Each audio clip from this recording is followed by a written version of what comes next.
Welcome to the Forager Podcast, where I talk with cottage food entrepreneurs about their strategies for running a food business from home. I'm David Crable, and today I'm talking with Lauri Lee and Bob Stafford. But first, I want to talk about your cottage food business website.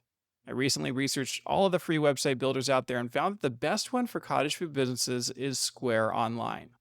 So I created a brand new free tutorial that walks you through the steps you need to take to build a nice and powerful e-commerce website for your cottage food business for free. You might be thinking, what's the catch?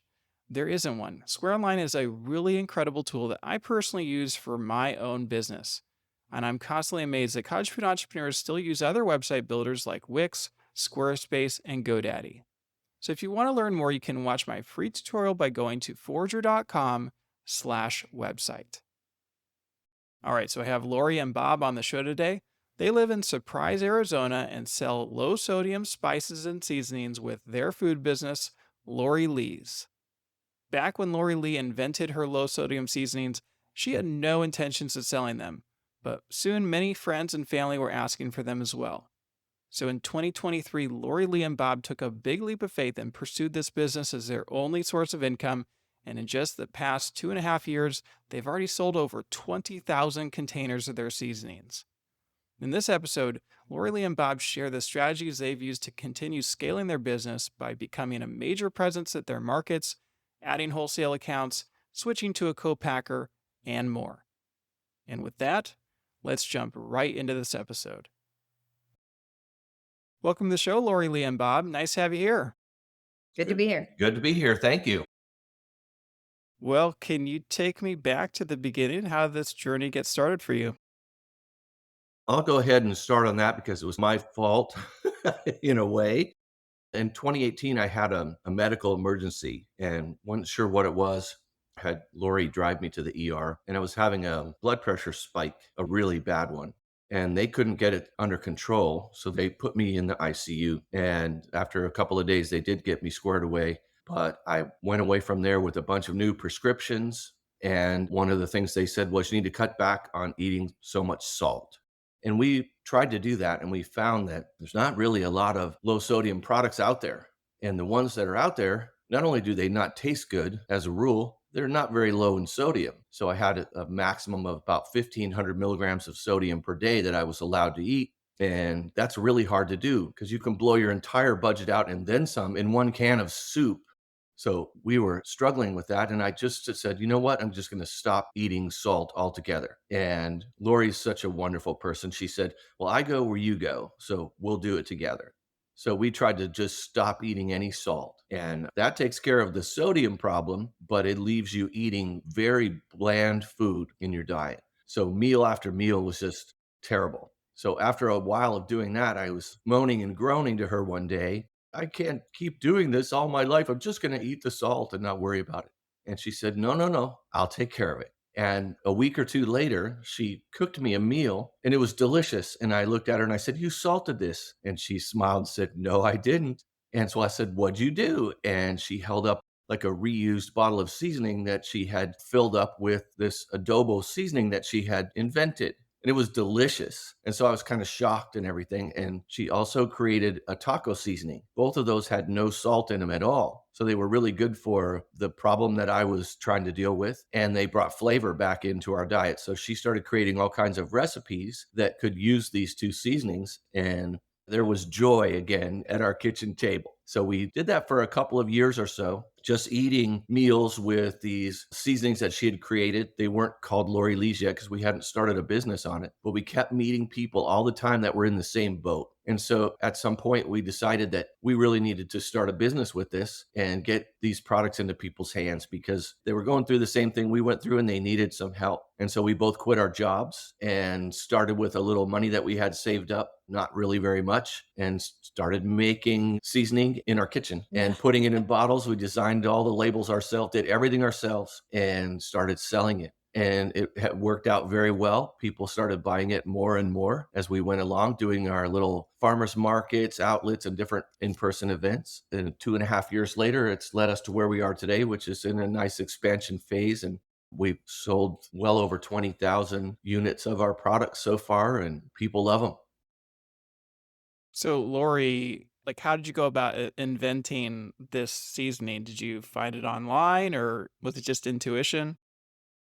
I just started trying to play with some things to bring flavor back. I did do a little bit of research to kind of see, what I could do to kind of jazz things up a little bit. Because I'll be honest, when he was struggling with the flavor and not having that, I was too. I did the same thing. I changed my diet the same as he did, and stuff was very bland. So we really needed to fix that up. So, what is the product? Is it just dehydrated or dried spices? What did you do to create the seasonings?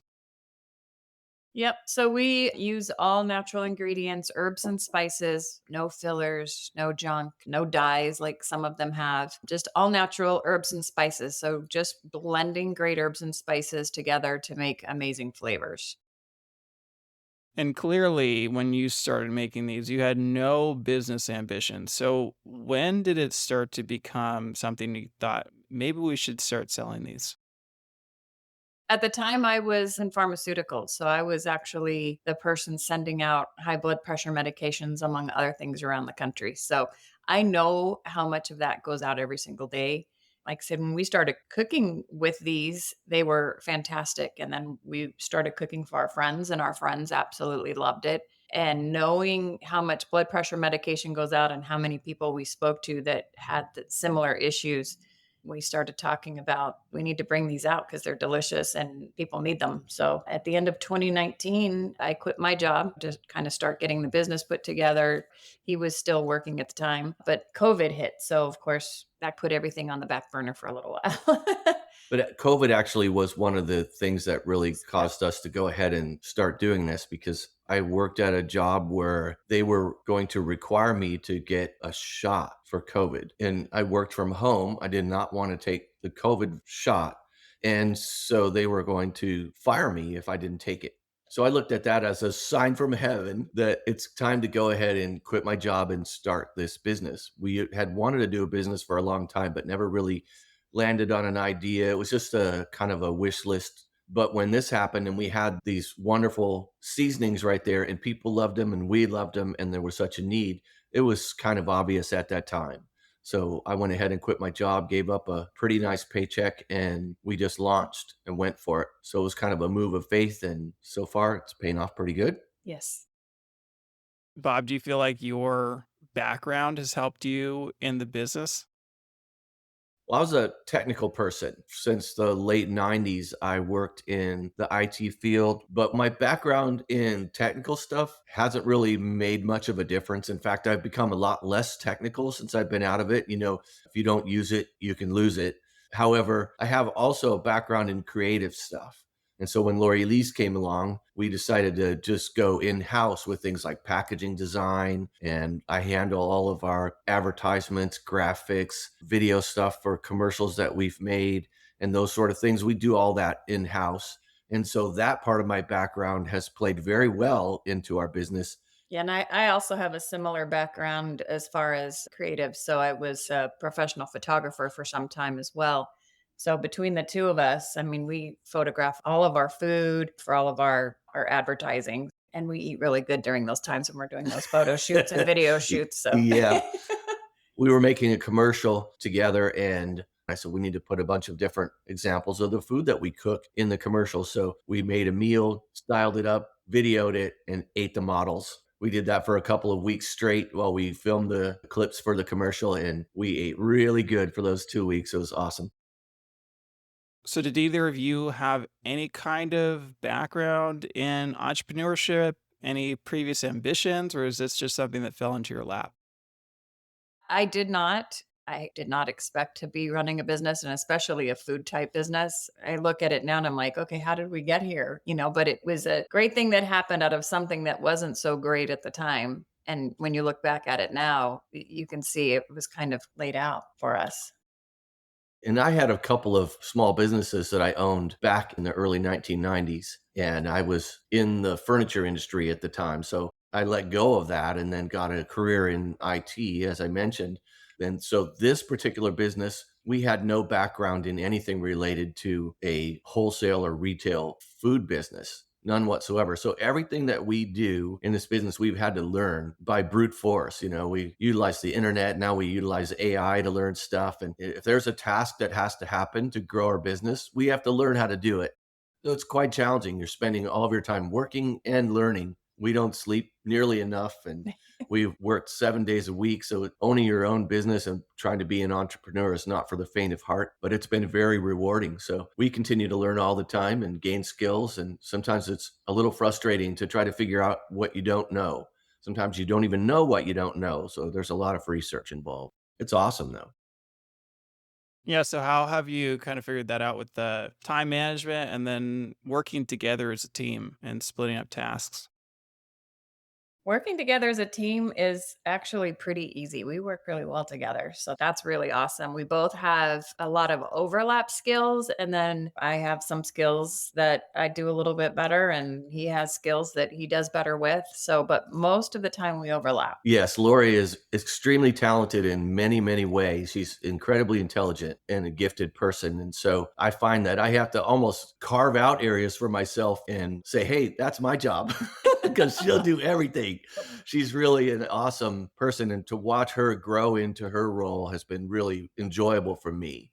I really love seeing her excel, and we get along really well. We spend all of our time together and we don't get tired of each other. And once in a while, we might snap at each other or something, but it's not very frequent and it's very enjoyable to work together. So it kind of flows pretty organically. Yeah. And the time management, I mean, that's the challenging part, is because there's always so many things to do and so many different hats to wear. And during our super busy season, we're busy. I mean, we have people say, gosh, we see you guys everywhere. Yes, we're trying to be everywhere. So we work a lot. We've had days that are 14, 16-hour days, sometimes Almost every day, pretty, we, yeah. we work 10 to 14 hours a day, 7 days a week. A lot of times, if you look at everything that we do, now, not all of it is really hard work, but a lot of it is. So, like I said, small business owning is not for the faint of heart. It's definitely a challenge, but we enjoy the work together. I can't imagine doing this with anyone except Lori Lee. She's amazing. And I agree. Why do you push so hard though? You say you're doing multiple markets. Seems like you're doing as much as you possibly can, but it's your business. You could decide to do fewer markets. So what's causing you to push as hard as you are? Well, we took a leap of faith. I mean, we both quit good jobs, and this is what pays the bills, for one. And for two, people need this. There's so much stuff at the store that just has things in it that people don't want. There's a tide changing in healthy foods right now. People are wanting healthier foods, healthier options. And we have that. We can bring flavor back and bring a healthier option. And like I said, people love it. So we want to make sure that we can get this available to everyone in the country. We think it's that important. And David, we are living in it. We started this business in during the COVID period, and things in the economy were changing drastically. And so when all of this happened, we ended up in a situation like everybody in this area where the cost of living is very high. And so just to keep the lights on and everything, we need income to continue to flow. And one of the reasons we work really hard is we're trying to get past that point. We work sometimes as many as, I think our record is 29 in person events in a month.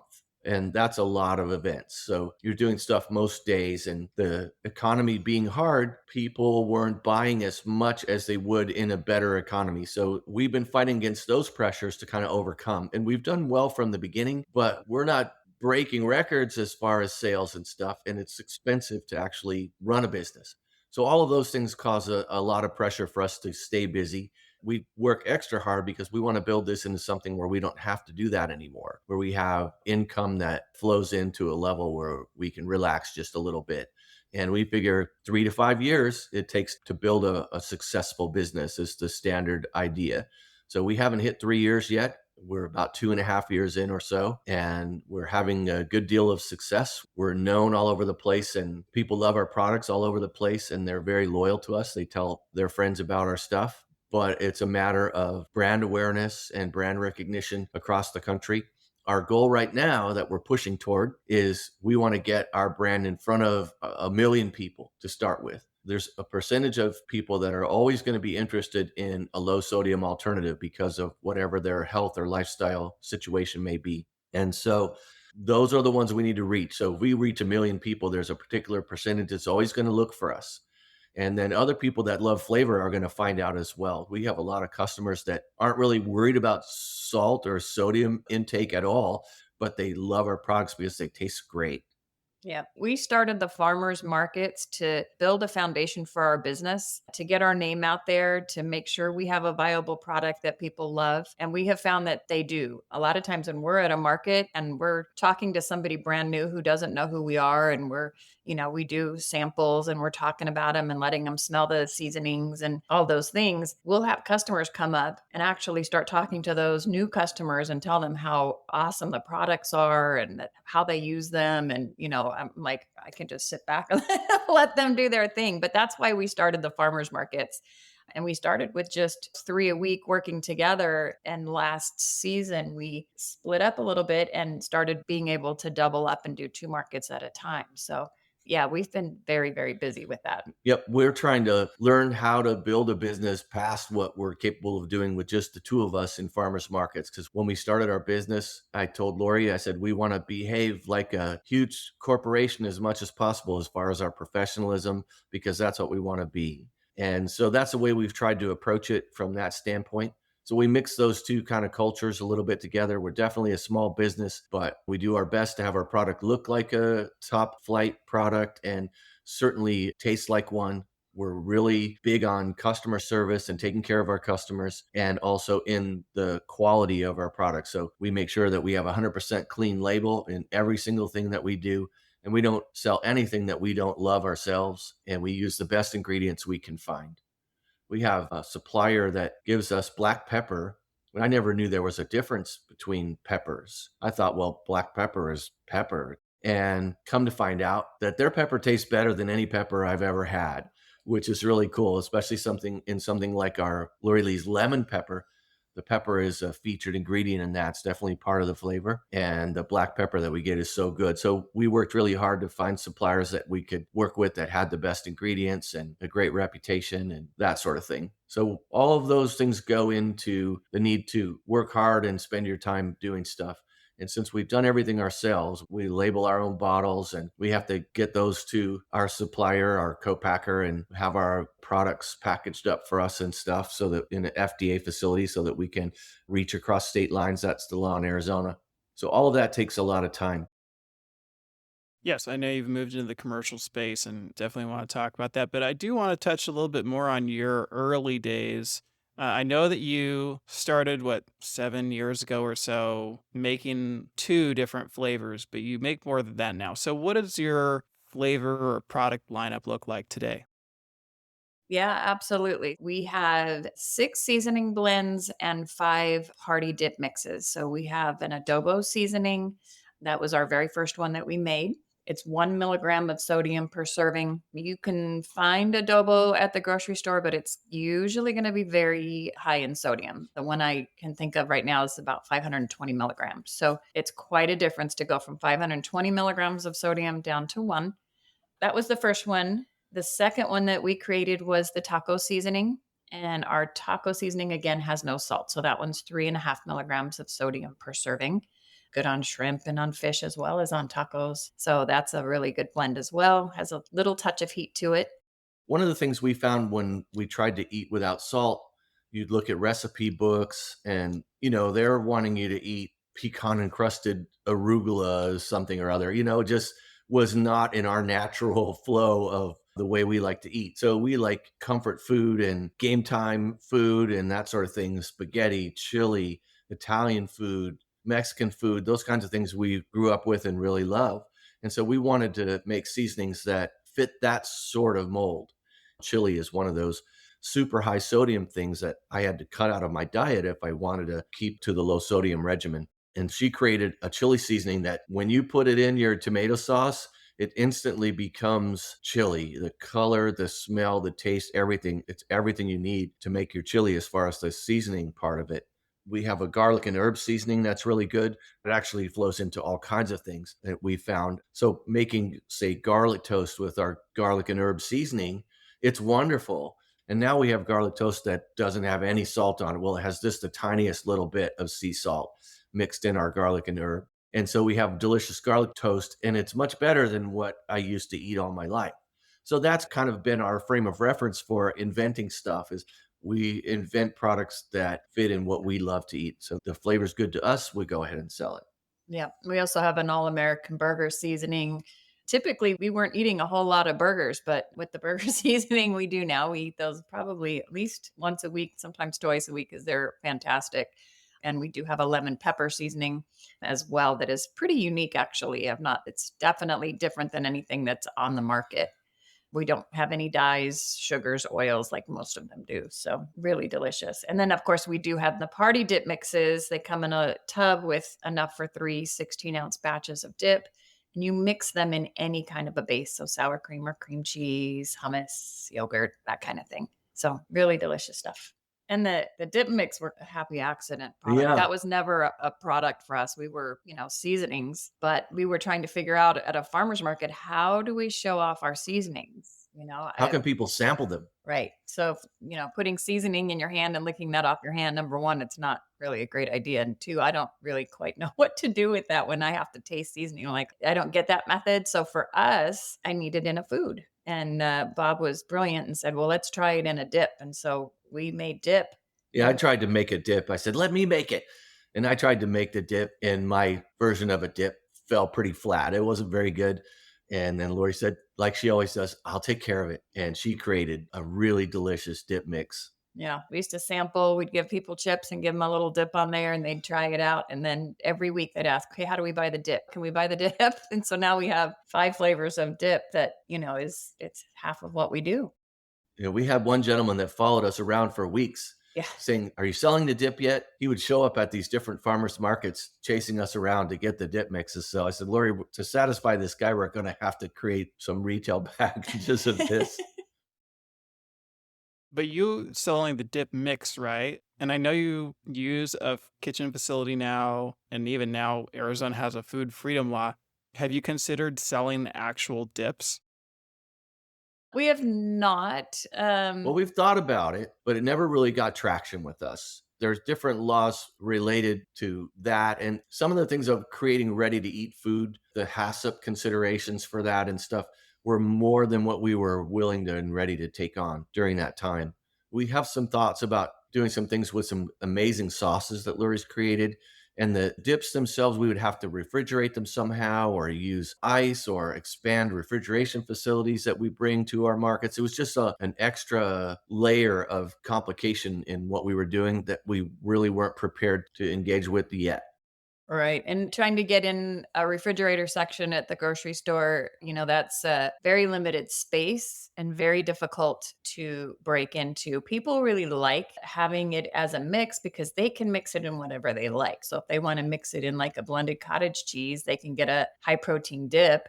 And they always have it in their cabinet. So it's good for as long as seasonings are, 3 to 4 years in a dry, dark pantry typically, and they have company come over, they have it, they can just mix it right up and have something ready to go. Yeah, and I know you don't use fillers and dyes, but obviously, a lot of seasonings have anti-caking agents in them. Do yours have anything like that? They do not.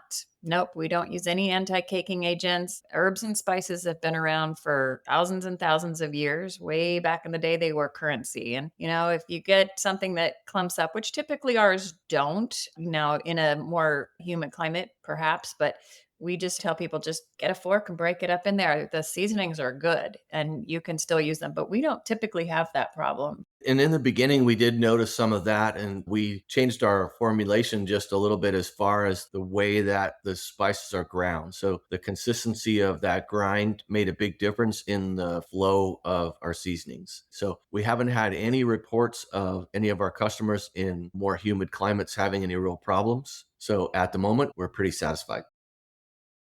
Now, I noticed looking at your ingredients, you have spices listed on most of your products, and sometimes spices is the first quote unquote ingredient. And I know that there are regulations about this. So, what can you clump into that spices category to kind of like keep your products a secret? And what do you have to separate out in the ingredient list? We did quite a bit of research with FDA to make sure that we were able to protect that recipe. So certain things you have to declare, things that are high allergens, onion, garlic, those things you definitely have to. Not that those are allergens, but No, but right. they could be. But those are things that you're gonna wanna declare on there. Other spices, you can lump them together. Herbs, same thing. There's certain ones that you can put together, and that kind of protects a recipe. You can't copyright a recipe, so you wanna protect that proprietary blend and make sure that you're protected, really. Sometimes people have allergies to certain things. Say someone came up and said, I have an allergy to rosemary. Do you have any of that in this seasoning or that seasoning or whatever it might be?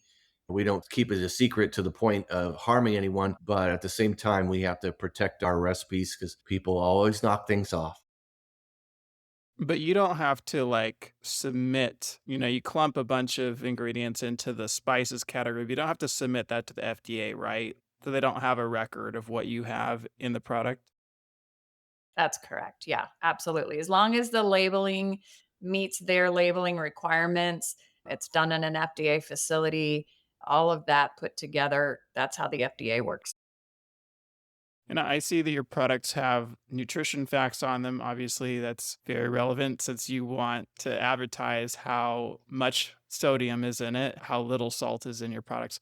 What did you have to do to get that? Did you send in your products to get tested?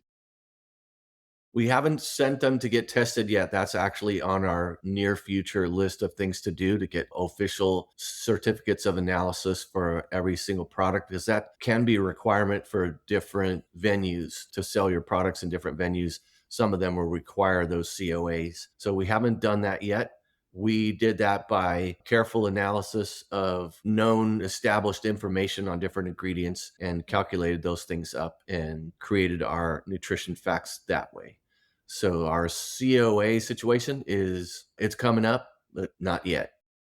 Yeah, you do have kind of a unique product where, you're taking ingredients and just putting them together. So you're not cooking anything, baking anything, things that might end up changing the nutrition facts, right? So you can more easily do those calculations than another type of cottage food business, for instance. Absolutely. It's just all single ingredient, known factors. So that did make it quite a bit easier. So you mentioned that you have done samples at the markets. What have you found has worked well? I assume samples is one thing, but in terms of getting attention at markets or getting your name out there, what has worked in terms of increasing your sales at local markets? So our very first market that we did, we had 2 products. We had our taco and our adobo seasoning, so that's all we had. We were brand new to farmers markets, and we sold 13 cute little units. We were very excited about it. And people bought it. Yay. Yay, they took it home. I can't believe it. So that was really super fun. We enjoyed that. As we've gone on, our advertising and our branding has become the big thing, and that is Bob's department. He makes us look amazing. But always from day one, we looked amazing, but it's gotten even more amazing over time. We had people on our first day, just from the banner that we had, say, wow, we want to look like you guys. We want to do what you guys do. He made amazing banners. We've got a back banner, we've got a balance banner. We now have tablecloths that match everything. So when you walk into the market and you're walking through, you definitely see Lauri Lee's. And now that we have customers that love our stuff, again, we'll have brand new people. They'll come up and talk to our folks and let them know how awesome the products are. So I've created the look of everything, and that's good. But we've also experimented along the way. So, for example, we would put a little bit of seasoning in some small mylar bags and seal them up. It was a tremendous amount of work. Put little labels on those, and we hand those out to people. If they weren't interested in buying, we would send them home with samples of the seasoning. What we found from that was it was very unsuccessful. So it was a lot of work that produced almost no results for us. And so we abandoned that after a while. We did find that the dips, we created those so that people could sample stuff. And that actually worked really well. As soon as we started giving people taste samples and they tasted them, they were like, this is really good. We love this stuff. And they would buy seasoning from us. And then once we sold the dips, then sometimes people will buy the dips when they taste the dips, and sometimes they'll buy the seasonings when they taste the dips, and sometimes they'll buy some of both. But the dips really helped us a lot to gain sales and pull people over. We work really hard to actually talk to everybody that goes by our booth We're not pushy or high pressure, but we do approach everyone that comes by. We call it fishing. So we'll try to get people interested by telling them what we have. If we can get people to come over, that's about half the battle. If we can get them to taste something, we're about 90% there. That's the way we look at it. And then we also found that the way that we designed our graphics in our booth made a big difference for getting customers over. I had made some banners for the back and for the tent of our situation, and those looked really nice. But we decided to make a banner for our front table in our tent that actually listed what we did and had some really nice photos of our products that were colorful and appealing. And as soon as we started listing what we did, we found a great increase in customers coming over and talking to us because they could see what we were selling without us having to somehow start a conversation with them as they were walking by. So things like that made a big difference for us to gain some attention in the market. And we also do a ton of social media. Oh, she started doing live streams from the markets, and it became a thing that she does in every single market. And so she became very well known by walking around and featuring other businesses in her live stream. So she would go from vendor to vendor and talk to them and show what they're selling and got to know everybody. But through sort of that networking and that conversation and that being willing to feature other people's business and not just focus on our own, that kind of unselfish attitude has gained Lauri Lee's a lot of attention and awareness from people. And other businesses are very willing to help us and feature us and that sort of thing. And quite honestly, David, Lauri single handedly, I feel, changed the culture of farmers markets in the Phoenix area by doing this. We're doing markets all over the place all the time. And her doing this really caused other people to start doing the same kind of thing and open up their attitudes about cooperating with other businesses and that sort of thing. So it really helped enhance the environment in farmers markets here. It's really cool. She's a social media powerhouse as far as her marketing efforts. She posts in probably north of 300 groups in our peak season pretty Every much every week. every week, yeah. Well, I definitely wanted to ask you about this because I saw some of those posts where you're walking around at the booth. And of course, it's very common for somebody to do a live at a market, but I've never seen someone do what you did, which is go to every single booth. I mean, I feel like you dedicate 20 minutes to doing this sometimes, or maybe even more. And then you're tagging every business, getting their business card, and then you're posting it. And one thing I thought was, wow, Lauri is an extremely extroverted person because I feel like most people would just not be comfortable doing that. How did you get that idea to do this in the first place?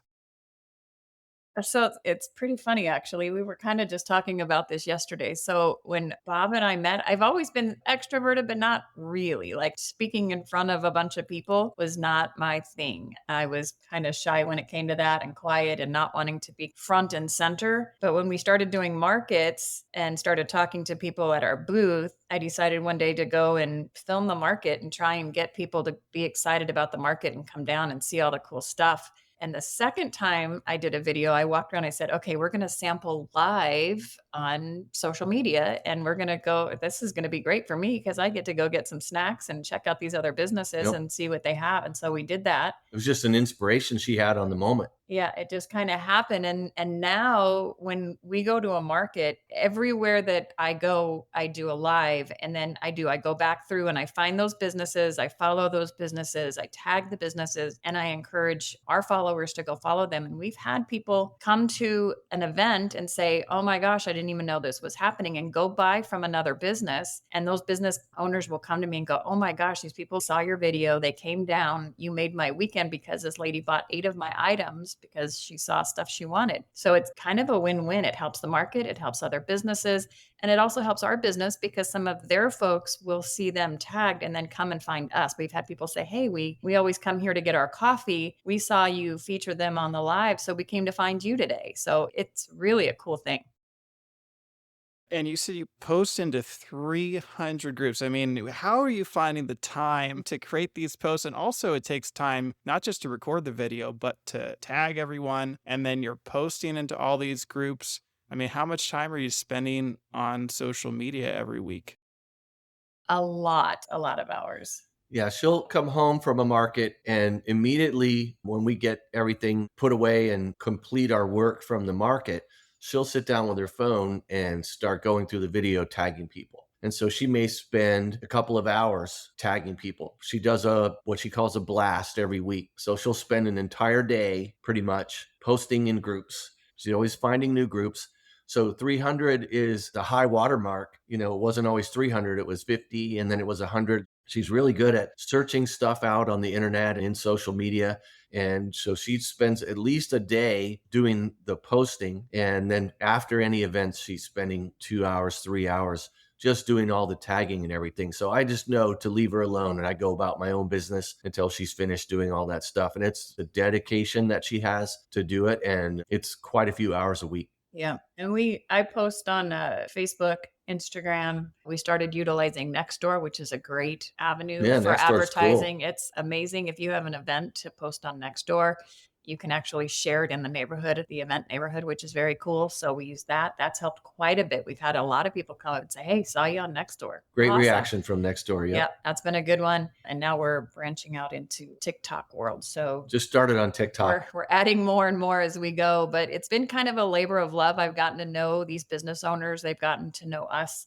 It's really fun to watch these other small businesses grow just like we're growing. So, it's exciting. It's fun watching the reaction of people when I'm the guy that shows up for the market and not Lauri Lee. And they're always like disappointed. Everybody loves Lauri. She's such a wonderful person and she has an energy about her that people just really enjoy. And I'm a personable guy and I get along well with people and stuff, but man, I don't compare to her because of the kinds of things that she does.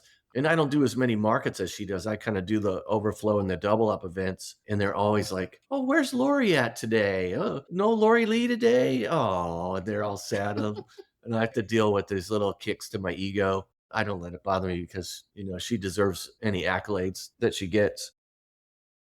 You two make such a good couple and you feed off of each other so well. I do feel like, Bob, you should be more active in like the videos and live. Maybe if you're not comfortable doing it by yourself, that's one thing. But I feel like you add another energy and you're very funny. So I just feel like I think people would love it. Thank you for saying that. That's encouraging. And trust me when I say I'm not shy about being in front of people. I have no problems with that. I've been a performer for many years, but I've never really gravitated into doing that sort of thing with that she does. I've left that alone. And we had just been talking about me being more involved in those live videos. So the live that we did last night, which was our second one, I actually inserted myself quite a bit more and we had a lot of fun doing that. So it's something we're going to massage into form as we go along. I think your perception of that is probably good. That's what we felt when we were watching it. So thank you for that encouragement. Yeah, and when we did markets together, I would start the live in our booth and then he would pop up over my shoulder and people actually liked that. So when they would see us together on film, it would be for the first couple minutes of the live video that we would do. He would pop up and we would interact for a little bit and then I would go do the live and he'd run the booth. When we split up, obviously he's at a market, I'm at a different market and so that wasn't possible. But it was fun when we did that and so I think when we do that again on TikTok and start doing our live cooking and our live stuff on TikTok, I think having him in there it definitely is a lot more fun. So you have this very time intensive part of the business, which is the markets and the social media. And you mentioned you were wanting to potentially get away from that. I know you also have this whole wholesale side of the business and you do nationwide shipping now. So can you talk a little bit more about that side of the business? Absolutely. So we are in 7 retail locations. So that's where we've started. We've got 7 retailers and we like that part of the business. And we haven't pushed it that much yet. Yep. You make less money on a wholesale level than you do on a retail level per unit. So that's a volume thing.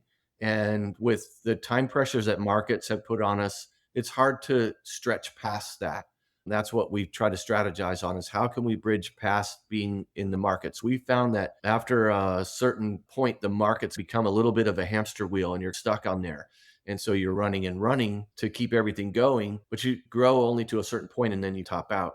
So unless we want to expand into more markets and hire people, that may end up sitting there on a chair on their phone during the market instead of actually working with the crowd and the product and stuff, then you have to look for other ways to expand your business.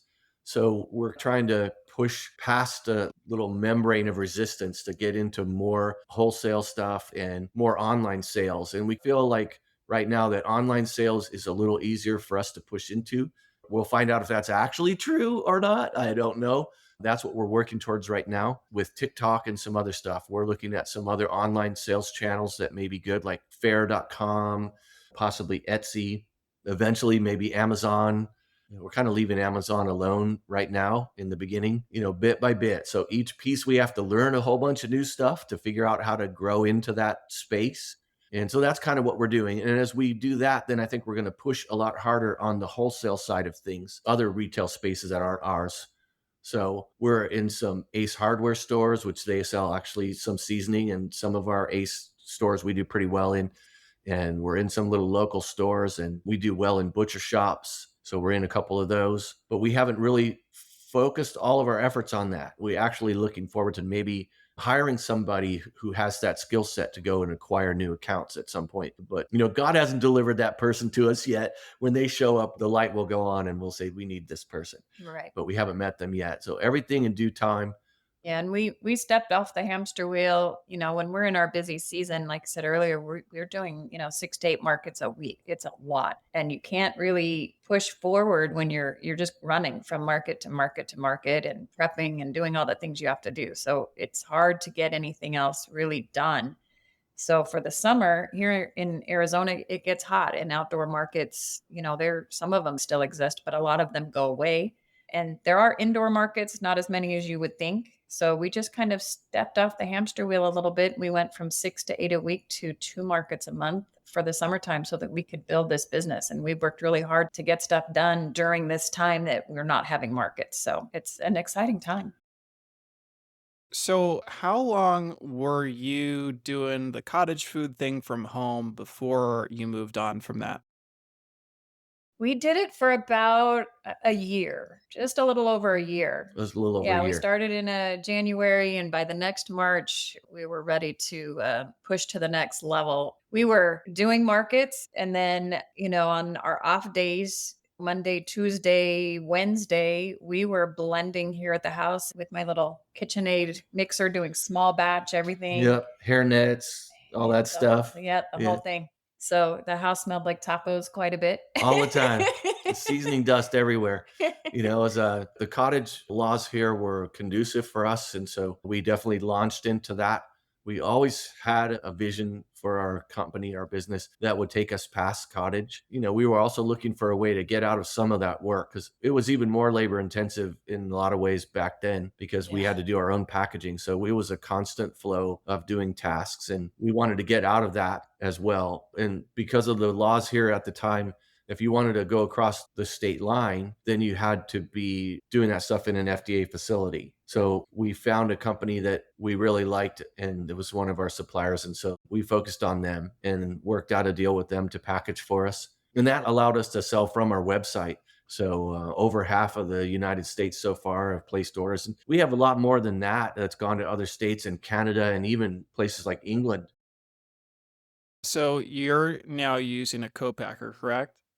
Correct. Yep. Now, most people, they go from cottage and then they move into a shared commercial kitchen or maybe their own commercial kitchen and then keep growing to the point where they might use a co-packer. So you kind of skipped over that middle step, right? You never have produced out of a commercial kitchen yourself. So we did try. There's a It's a shortage of commercial kitchens here in this area, to it's a be honest rough with you. go. It is Yep. a rough go. And, during COVID, everybody wanted to start their own business. So food trucks exploded and food businesses Yep. exploded. And there's not enough kitchens for everybody. And trying to find a commercial kitchen, we found was an extreme challenge. And And we worked hard to try to get that situation put in place, and it just didn't work out for us. And the co-packer deal that we ended up making fell into our laps, and it was very conducive for us with a company that we really appreciate and trust. yep. And it worked out really well for us. So we did. We ended up skipping that step, but we tried to have that step. It just didn't work out for us. It's not uncommon for people to say it's really hard to find a commercial kitchen, but people also usually say it's really hard to find a co-packer. So, how did you find the co-packer, and were there any challenges in the process of transitioning your products from making them yourself to having someone else produce them for you? As I mentioned, it fell into our laps as far as that goes. We were talking with one of our spice suppliers and just having a conversation. And they expressed some willingness and capability to work with us in that way. And so it was just, David, we pray over our business all the time. We believe in God and we love the Lord. And so we put Him first in the way we do everything. We do our best to put Him first, and we always pray. And one of the things that we prayed for was that God would connect us with the right people. And we have lots of stories of that happening, the same kind of thing where people just walked up to us and started talking to us, and it was someone that we needed to know. And that was kind of how this worked out. This conversation was taking place, and they expressed that they would be willing to help us with that. And so when we talked to them, they made it really easy for us. And, we were going there anyways to talk with them and get spices and stuff. And so what we ended up doing was just saying, well, they didn't want to label anything. So they're not a full service co-packer like some that do everything. Like if co-packers will do design work for you with your labels, they'll label your packages, they'll package them up, they'll seal them up, they'll send them to fulfillment centers. So you wouldn't even have to touch anything. They're not that kind of a place, but they were able to do the blending and packaging for us. And so we worked out a deal for that, and it's been very conducive. So the challenge really is just doing the labeling and getting the packaging materials to them. And it's not that bad. It's been relatively easy, I would say. So I feel we're very fortunate in how that has happened. Now they're a smaller place as far as from the co-packing side of things.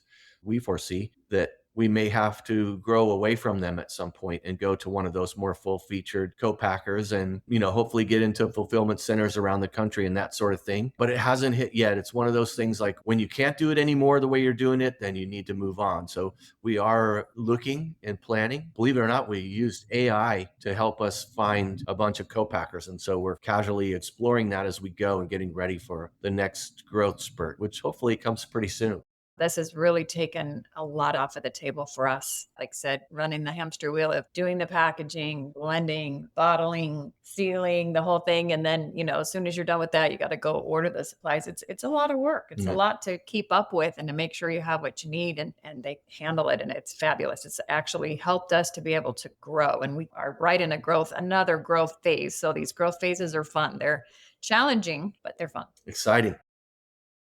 Sometimes people say that when they try to use a co-packer, the product just doesn't taste the same. Did you have any issues with having to taste samples of what they created and then keep trying to figure out how to get it to taste the same as what you make at home?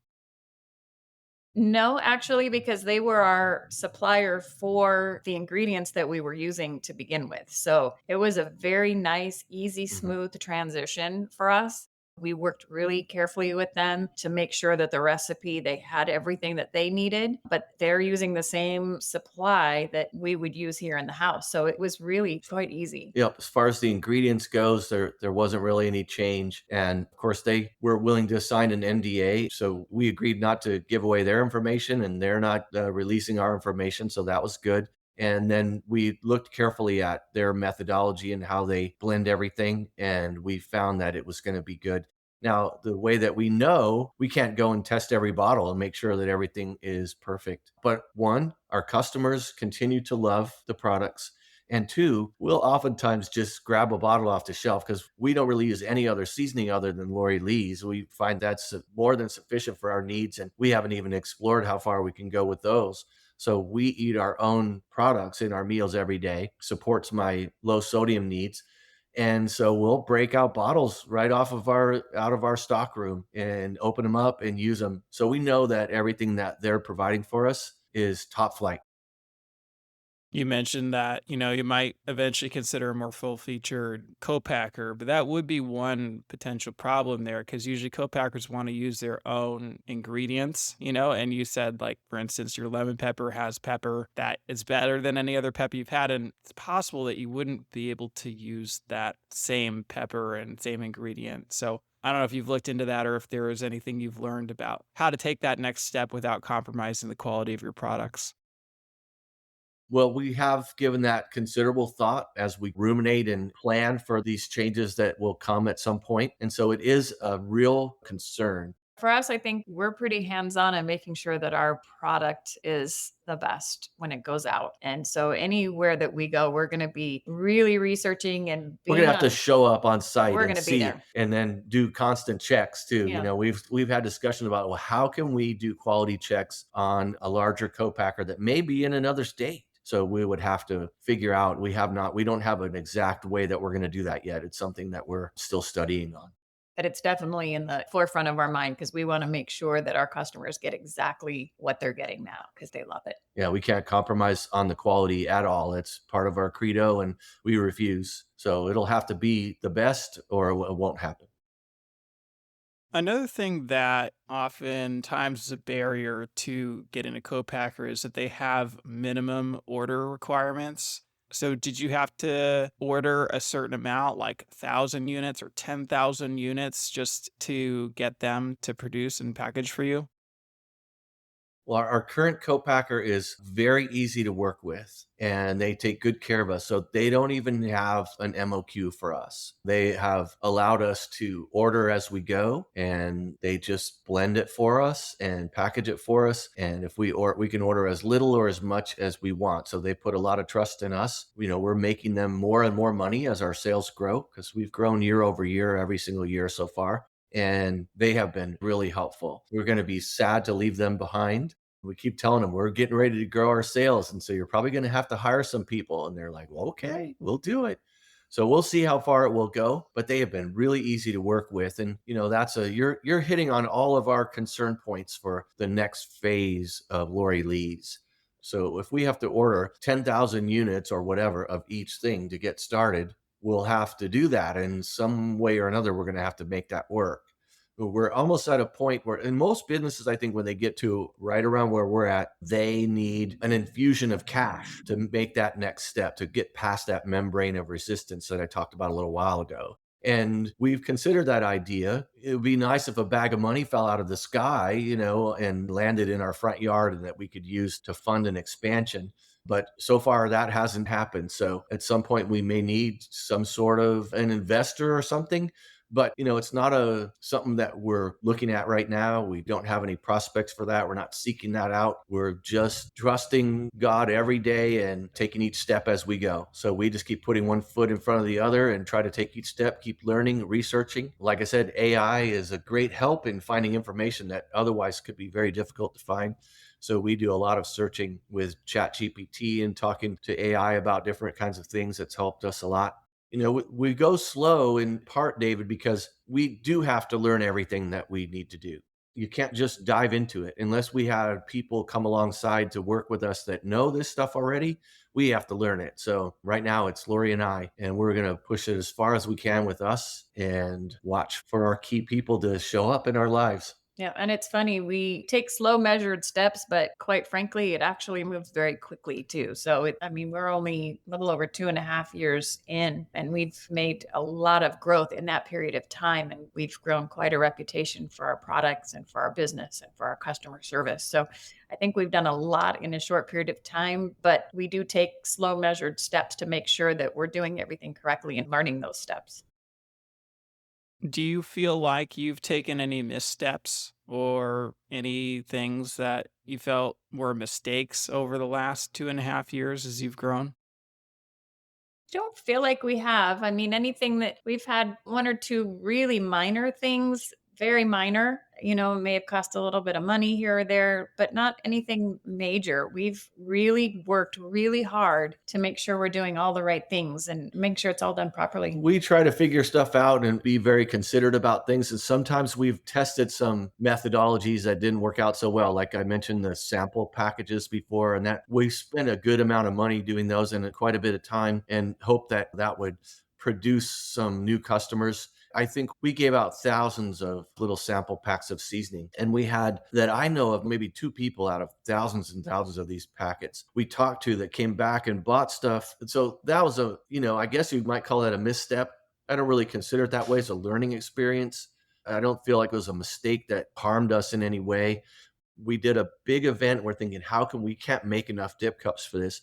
So we tried some larger containers with like condiment pumps. And, that served the need that particular event. It was a 3-day event, but it wasn't really effective. And we spent some money on that equipment, and now we'll probably never use it again because it just didn't work as well as we wanted it to. And it wasn't good enough to use going forward. But that's about the most that I can say that we've really made mistakes that we could really identify. Everything has flowed pretty well. We feel really blessed, and we feel like God takes care of us all the time. And we just try to trust Him and do our best, and things work out. What would you say to a new entrepreneur or someone within the first year of their cottage food business? What advice would you have for someone like that based on what you've learned? It's going to be a lot of hard work, but the rewards that you can get from it and the growth that you can get from it is amazing. And you're going to learn a lot of things. Do your research, take your time. Don't be in a big hurry race to get to a particular thing. Have goals in mind, but it's going to take some work and some research and some learning. You're going to learn a lot. Yep. Be willing to listen to people, but Yes. trust your instincts and go with your heart every time, and it won't lead you astray. And do your best. And don't worry about if you do make a misstep or if you can't figure something out or whatever the situation is. Don't get discouraged, but keep your faith going forward in what you're doing and in your own self, and it'll work out. So, what would you say are your goals for the future? You talked a little bit about that already, but where would you like Lauri Lee's to be in a year or in 5 years? What's the end game? Well, we'd love to be on grocery store shelves all over the country. We'd love for our website to be, moving and grooving with the orders going out all the time. I love doing the farmers markets. I think they're fun and we get to meet all kinds of new people, but we're getting older and it's hard to take everything you own and pop up for 4 hours and then bring it all home and then take it to the next one. It's a lot of work and it's very physical. Not doing the farmers markets at some point is, and moving to that next step of being on those shelves where people can just go in and find Lauri Lee's. That's what I see. Yeah, and the next year, I'd like to see us at least double our sales from the last year. And in the next 2 to 3 years, I'd like to see us get into a position where people around the country know about our brand and that we're recognized, even if it's not to the level of, say, a McCormick or Schilling or somebody like that, that we would be known around the country, and people understand that we're an excellent brand and a really good option for healthy, low sodium flavor. And that's kind of where we look at. We want to be in all 50 states, and we want to be in, if we can get in chains all around, that would be great.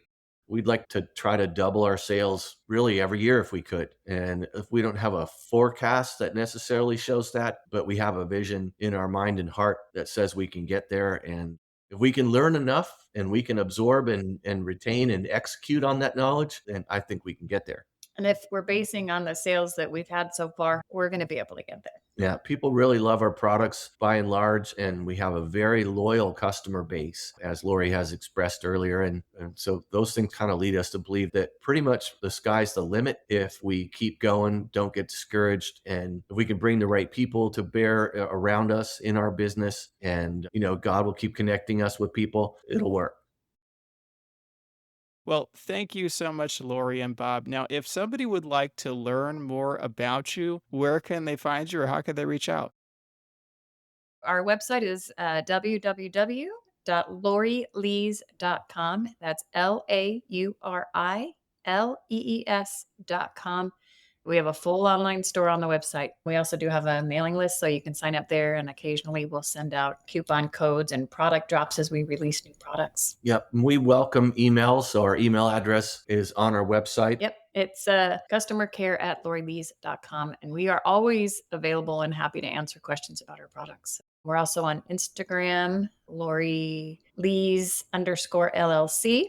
We're on Facebook, Lauri Lees, and we're on now TikTok and TikTok Shop. So we're super stoked for that. That's Lauri.Lees on TikTok.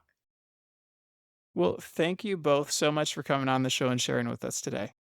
Thank you for having us. We really appreciate it, Dave. It's been great talking to you, and thanks for contacting us.